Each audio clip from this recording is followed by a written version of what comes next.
Good morning students. Chapter चल रहा था 14 बायोमोलिक्यूल्स। ठीक है,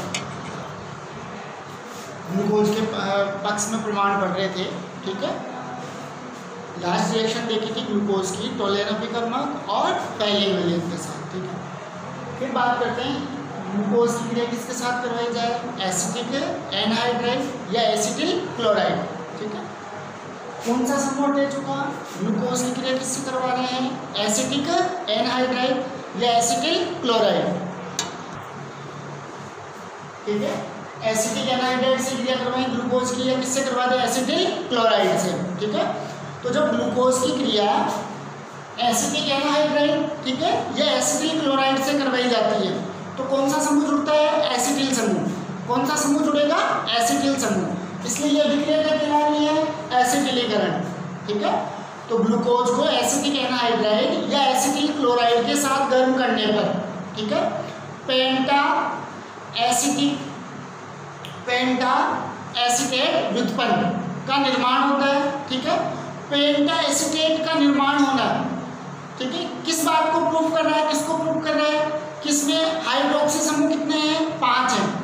ठीक है, हाइड्रोक्सी समूह कितने उपस्थित है, 5 उपस्थित है। ठीक है, फिर बात करें एसिटिक एनहाइड्राइड, ग्लूकोज था, ग्लूकोज की क्रिया किससे करवा रहे हैं, acetic anhydride, acetic anhydride. Anhydride का निर्माण कब होगा, क्या होगा, एनहाइड्राइड किसे कहेंगे, तो जब किसी कार्बोक्सिलिक अम्ल के दो अणु या कहें डाइकार्बोक्सिलिक समूह। ठीक है, कोई भी एसिड है यदि एक ही एसिड में 2 COOH समूह है ठीक है तो उसी के द्वारा निर्मित हो सकती है चक्रीय संरचना एनहाइड्राइड की। यदि मोनोकार्बोक्सिलिक अम्ल जैसे एसिटिक अम्ल है, एक COOH समूह उपस्थित है तो जब 2 COOH अणु या 2 एसिटिक अणु क्रिया करेंगे, 2 एसिटिक अम्ल के अणु क्रिया करेंगे तो एक जल का अणु बाहर निकलेगा। ठीक है, और किसका निर्माण होगा, एनहाइड्राइड का। किसका निर्माण होगा, एनहाइड्राइड का। किससे निर्मित हो रहा है, एसिटिक अम्ल से। तो ये एनहाइड्राइड क्या कहलाएगा, एसिटिक एनहाइड्राइड। ठीक है, तो चाहे एसिटिक एनहाइड्राइड की बात करें या acetyl chloride, acetyl chloride CH3COCl। तो ग्लूकोज की क्रिया चाहे एसिटिक एनहाइड्राइड से करवाएं या एसिटिल क्लोराइड से करवाएं। ठीक है, दोनों अभिक्रिया किस नाम से दी जाएगी, एसिटिलीकरण। कौन सा समूह अटैच होगा ग्लूकोज से, एसिटिल समूह। ठीक है, तो रिएक्शन की बात करें, देखो हाइड्रोक्सी समूह कितने हैं ग्लूकोज में, 5 हैं।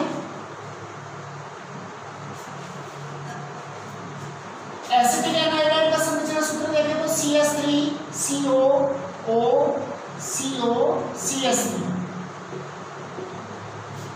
चाहे ऐसे लिखे या ऐसे लिखे। 5 हाइड्रोक्सी समूह तो कितने मॉलिक्यूल्स ले लिए, 5। 5 अणु ले लेंगे एसिटिक एनहाइड्राइड के। यहां से बंध को तोड़ा जाए तो कार्बन की विद्युत ऋणता क्या ऑप्शन से कम है, तो ये तो कौन सा होगा, प्लस में, और ऑप्शन किसमें होगा, माइनस में। तो CH3CO+ कौन सा समूह, एसिटिल समूह। CH3COO- कौन सा समूह, एसिटेट समूह। अब 5 हाइड्रोक्सी समूह है, ये पांचों हाइड्रोक्सी समूह क्या कहते हैं, H। O- में और H+ में, O- में और H+ में। तो CH3COO- कितने हैं, 5 है। इधर H+ भी कितने हैं, 4 और 1 5। तो 5H+ CH3COO- से क्या करेंगे तो किसका फॉर्मेशन कर दिया, 5CH3COOH। ठीक है, 5 अणु किसके बना दिए, एसिटिक अम्ल के। ठीक है, फिर CHO- किससे अटैच हो जाएगा, एसिटिल समूह से, COCH3। तो 4 मॉलिक्यूल्स तो यहाँ अटैच हो जाएंगे और 1 मॉलिक्यूल्स कहाँ जाएगा, यहाँ अटैच हो जाएगा। तो किसका फॉर्मेशन कर दिया, जब एसिटिक एनहाइड्राइड की क्रिया किससे करवा रहे हैं, ग्लूकोज से, तो किसका फॉर्मेशन हो गया, CHO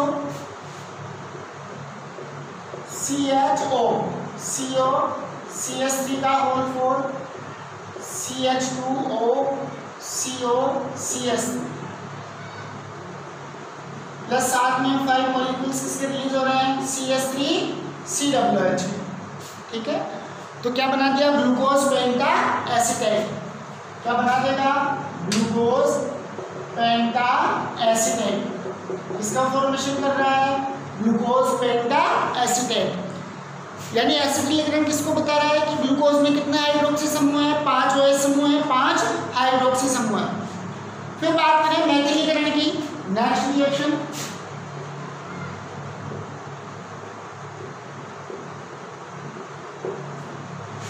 मैथिलीकरण की बात करते हैं, यानी ग्लूकोज में कौन सा समूह जुड़ जाएगा, मैथिल समूह। कौन सा समूह अटैच होगा, मैथिल समूह अटैच हो जाएगा। यानी ग्लूकोज की शुष्क HCl की उपस्थिति में, ग्लूकोज था CHO CHOH का होल 4 CH2OH, ठीक है। ग्लूकोज की क्रिया किसकी उपस्थिति में, शुष्क HCl की उपस्थिति में, ठीक है। किससे करवाया जाए, मैथिल अल्कोहल CH3OH किसकी प्रेजेंस में, शुष्क HCl ड्राई HCl की प्रेजेंस में, ठीक है। तो जब ग्लूकोज की क्रिया मैथिल अल्कोहल CH3OH से शुष्क HCl की उपस्थिति में करवाई जाएगी, ठीक है, तो किसका निर्माण होगा, मैथिल ग्लूकोसाइड, एक प्रकार का ईथर, ठीक है। किसका निर्माण हो जाएगा, मैथिल ग्लूकोसाइड का निर्माण होता है, ठीक है। तो ग्लूकोज क्या था, C6H12O6, क्या लिख सकते हैं, C6H11O5OH, C6H11O5OH, 6 कार्बन, हाइड्रोजन 11 और 1 12, 12 हाइड्रोजन, 5 और 6, ठीक है, कितने हैं, 6 ऑक्सीजन। तो ग्लूकोज को इस तरह लिख दिया, C6H11O5OH किससे रिएक्ट हो रहा है, CH3OH से। किससे रिएक्ट हो रहा है, CH3OH से। तो यहाँ से क्या रिलीज हो जाएगा, H2O, ठीक है, क्या बाहर निकलेगा, H2O। तो जब ग्लूकोज की क्रिया शुष्क HCl ड्राई HCl की प्रेजेंस में किससे करवा रहे हैं, मैथिल अल्कोहल से, तो क्या होगा, मैथिलीकरण, यानी मैथिल समूह क्या होगा, जुड़ेगा, तो क्या हो गया, मैथिलीकरण। एसिटिल समूह जुड़ रहा था तो एसिटिलीकरण, मैथिल समूह जुड़ रहा है तो मैथिलीकरण। तो यहाँ से H2 रिलीज हो गया, किसका फॉर्मेशन, C6H11O5OCH3, एक प्रकार से क्या है, ईथर ही है, ROR, ठीक है। नाम क्या हो जाएगा, मैथिल ग्लूकोसाइड, क्या नाम कर देंगे, मैथिल ग्लूकोसाइड का निर्माण होता है। तो ये तो किसकी बात कर रहे थे, सारी ग्लूकोज के पक्ष में प्रमाण। ग्लूकोज की जो संरचना है, 6 कार्बन CD श्रृंखला में है या नहीं है, हाइड्रोक्सिल समूह कितने हैं, ठीक है, कार्बोनिल समूह कौन सा है, एल्डिहाइड कीटोन है, तो टोलेन और फेलिन से भी क्रिया देखी थी, ठीक है, फेनिलहाइड्रोजन से क्रिया देखी, मैथिल अल्कोहल से देखी, एसिटिक एनहाइड्राइड से देखी, ठीक है। अब ग्लूकोज का अपचयन भी किया था, ऑक्सीकरण भी किया था। तो ये सारी क्रियाएं किसके पक्ष में प्रमाण के लिए थी, ग्लूकोज के लिए, ठीक है। फिर नेक्स्ट बात करेंगे ग्लूकोज के विन्यास की।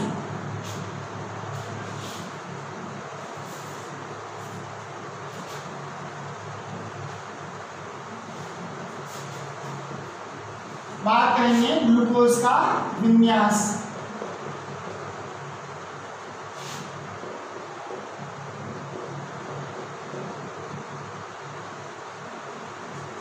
ठीक है, तो ग्लूकोज का सही विन्यास, ठीक है, फिशर द्वारा, एमिल फिशर, ठीक है, पढ़ेंगे 16 चैप्टर त्रिविम समायोजन में, फिशर प्रक्षेपण सूत्र, फिशर प्रोजेक्शन फॉर्मूला। तो ग्लूकोज का सही विन्यास फिशर द्वारा, ठीक है, किसके द्वारा, फिशर। ग्लूकोज का, ठीक है, तो ग्लूकोज का जो सही विन्यास है किसके द्वारा दिया गया, फिशर के द्वारा दिया गया, एमिल फिशर के द्वारा, ठीक है। ग्लूकोज के पूरे नाम की बात करें तो ग्लूकोज का पूरा नाम क्या है, D+ glucose, D+ glucose. Glucose का पूरा नाम क्या है, D+ ग्लूकोज, D और प्लस, ठीक है, दो चिन्ह का यूज करेंगे, ठीक है, दो साइन D और L, और दो साइन अलग से यूज करेंगे, प्लस और माइनस, ठीक है, दोनों अलग अलग है, एक सैद्धांतिक मान को बताता है और एक प्रायोगिक मान को, ठीक है, सैद्धांतिक राशि और एक क्या है, प्रायोगिक राशि, ठीक है। तो D और L की बात करें पहले, डी और एल क्या है, ठीक है। तो ग्लूकोज के नाम से पहले डी विन्यास, ग्लूकोज के नाम से पहले डी लगाया है, ठीक है। डी क्या बताता है कि ग्लूकोज, ठीक है, डी विन्यास को बता रहा है, ठीक है। प्लस किसकी बात करेगा, प्लस और माइनस। डी और एल विन्यास को किसके द्वारा, किसके अनुसार निर्धारित किए, देखेंगे अभी डिटेल में। ग्लिसरैल्डिहाइड, ठीक है। सबसे सरलतम शर्करा, सबसे सरलतम मोनोसेकेराइड क्या है, ग्लिसरैल्डिहाइड।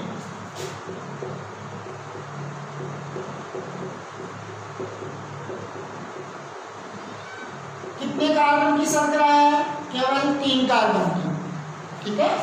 तो सबसे सरल शर्करा कौन सी है, सबसे सरल मोनोसेकेराइड ग्लिसरैल्डिहाइड। कितने कार्बन की शर्करा है, 3 कार्बन। तो डी और एल विन्यास का निर्धारण किसके अनुसार किया गया, ग्लिसरैल्डिहाइड के अनुसार, ठीक है। दो डी ग्लिसरैल्डिहाइड और एल ग्लिसरैल्डिहाइड। जो विन्यास डी ग्लिसरैल्डिहाइड से समानता दर्शाता है वो क्या है, डी विन्यास। और जो विन्यास एल ग्लिसरैल्डिहाइड से समानता दर्शाएगा वो क्या है, एल विन्यास। तो देखेंगे अभी। फिर बात करें प्लस और माइनस की। तो प्लस तो किसको बता रहा है, दक्षिण ध्रुवण घूर्णक को, यानी ग्लूकोज दक्षिण ध्रुवण घूर्णक है, यानी ये समतल ध्रुवित प्रकाश के तल को कहाँ घूर्णित करेगा, दाएं दिशा में, ठीक है। और माइनस का मतलब क्या हो जाएगा, वाम ध्रुवण घूर्णक, यानी समतल ध्रुवित प्रकाश को कहाँ घूर्णित किया जाएगा, बाएं दिशा में। तो डी और एल प्लस माइनस, डी और एल किसके द्वारा निर्धारित किए जा रहे हैं, किसको मानक मान के, ग्लिसरैल्डिहाइड। सापेक्ष और निरपेक्ष विन्यास पढ़ेंगे 16 चैप्टर में। और प्लस माइनस किसके अनुसार, ध्रुवण घूर्णक, कि समतल ध्रुवित प्रकाश के तल की दिशा को, समतल ध्रुवित प्रकाश को किधर घूर्णित कर रहे हैं, उसी के अनुसार क्या दे दिया, प्लस और माइनस। तो डी किससे समानता दर्शा रहा है, ग्लूकोज किस विन्यास से, डी ग्लिसरैल्डिहाइड से। प्लस यानी ग्लूकोज क्या है, दक्षिण ध्रुवण घूर्णक है। फिर बात करें डी विन्यास का निर्धारण कैसे किया, ग्लिसरैल्डिहाइड के अकॉर्डिंग, ठीक है।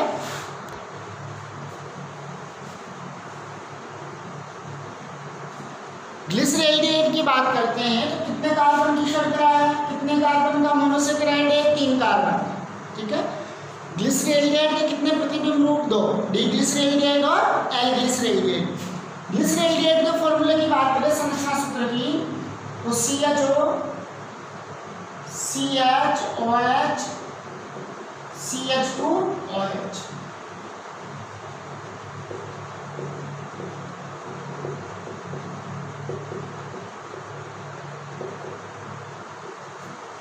ठीक है, किसकी बात कर रहे हैं, ग्लिसरैल्डिहाइड की। CHO, CHOH, CH2OH। Chiral carbon कितना होगा, किरेल कार्बन की बात करें तो ग्लिसरैल्डिहाइड में किरेल कार्बन कितना है, सेकंड वाला, केवल एक किरेल कार्बन है, कौन सा है, सेकंड वाला। तो अंतिम किरेल कार्बन पर, लास्ट किरेल कार्बन पर OH समूह का, OH समूह कहाँ स्थित है, दाईं दिशा में या बाईं दिशा में, उसी के अनुसार ही किसका निर्धारण कर देंगे, डी विन्यास का या एल विन्यास का। तो बात करें जैसे मान लो CHO, CHOH, CH2OH। इसी का दर्पण प्रतिबिंब रूप देखें तो CHO, CHOH, CH2OH। ये तो क्या हो गया, डी ग्लिसरैल्डिहाइड।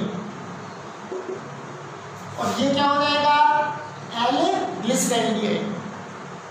तो ग्लिसरैल्डिहाइड कितने कार्बन का मोनोसेकेराइड, 3 कार्बन का। किरेल कार्बन कितना है, केवल एक। अंतिम किरेल कार्बन कौन सा है, ये वाला, सेकंड नंबर, फर्स्ट, सेकंड और थर्ड। दर्पण प्रतिबिंब रूप कितने होंगे, 2 होंगे, एक तो डी विन्यास वाला और एक एल विन्यास वाला। अब ग्लूकोज ग्लिसरैल्डिहाइड के कौन से प्रतिबिंब रूप से समानता दर्शाता है, डी वाले से। ग्लूकोज में भी अंतिम किरेल कार्बन पर OH समूह का विन्यास किसकी तरह है, डी ग्लिसरैल्डिहाइड की तरह। इसलिए ग्लूकोज का विन्यास कैसा हो गया, डी।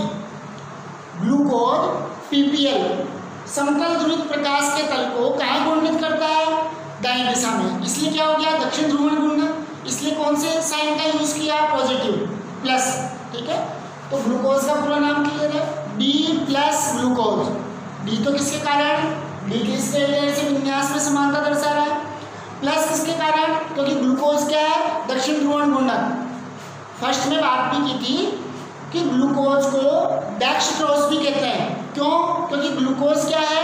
दक्षिण ध्रुवण घूर्णक है। ठीक है, तो यहाँ तक क्लियर था। ग्लिसरेल्डिहाइड दो रूप, डी रूप और एल रूप। इनमें से अन्य जो मोनोसेकेराइड या शर्कराएं हैं उनके विन्यास का क्या किया जाएगा? निर्धारण किया जाएगा कि वो डी रूप है या एल रूप है। ठीक है, यानी क्या कह सकते हैं कि मोनोसेकेराइड के विन्यास के निर्धारण के लिए कि डी विन्यास है या एल विन्यास है। मोनोसेकेराइड के विन्यास के निर्धारण के लिए सबसे निचले असममित कार्बन परमाणु यानी अंतिम किरेल कार्बन परमाणु को लिया जाता है। ठीक है, यदि यह ग्लिसरेल्डिहाइड के द्विविन्यास के समान हो तो विन्यास कौन सा होगा? डी। और यदि ये ग्लिसरेल्डिहाइड के एल विन्यास के समान है तो विन्यास कौन सा हो जाएगा? एल विन्यास। ठीक है, तो ग्लूकोज की बात करें, ग्लूकोज की ओपन चेन स्ट्रक्चर, खुली हुई संरचना देखते हैं। विब्रेस श्रृंखला,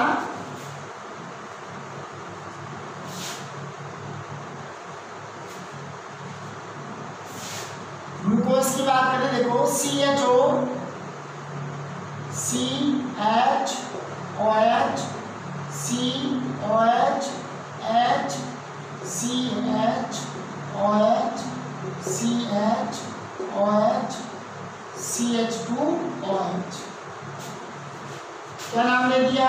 B प्लस ग्लूकोज।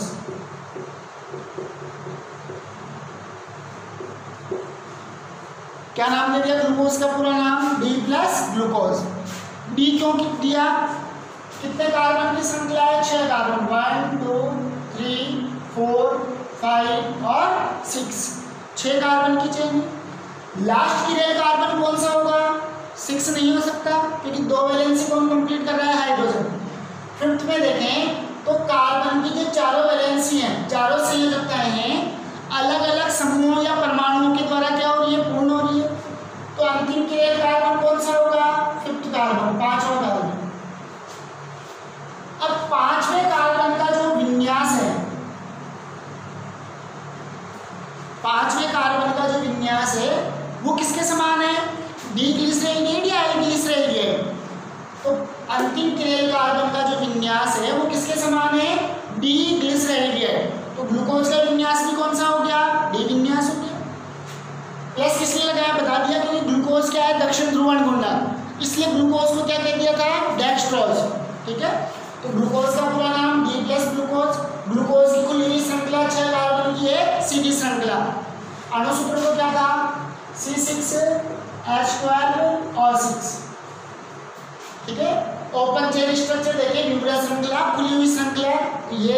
ठीक है, ग्लूकोज की उपरोक्त संरचना में सबसे नीचे, या इसको ऐसे लिखते हैं, एक ही बात है,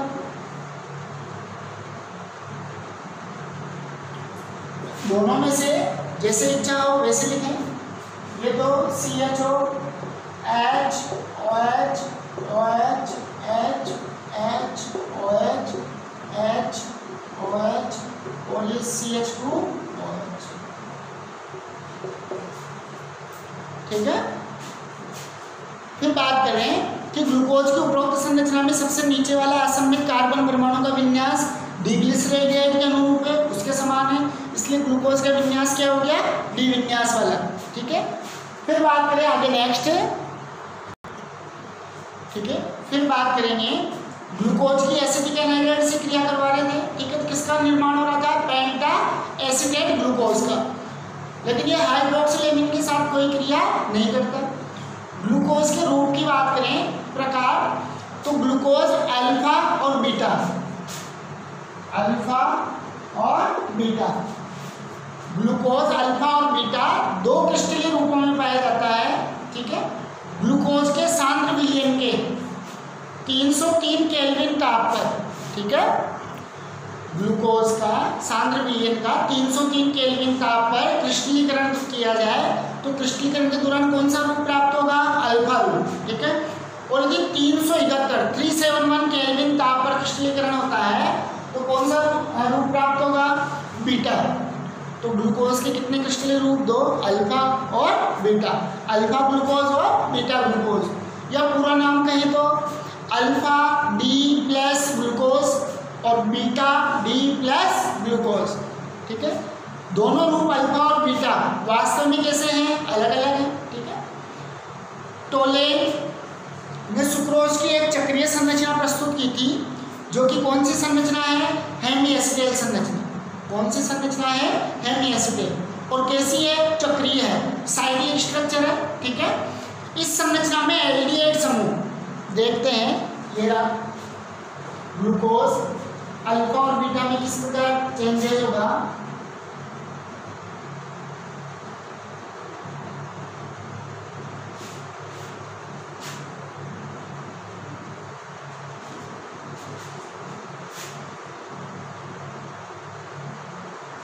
ठीक है, ग्लूकोज है, दो ग्रुप, एक तो अल्फा और एक बीटा।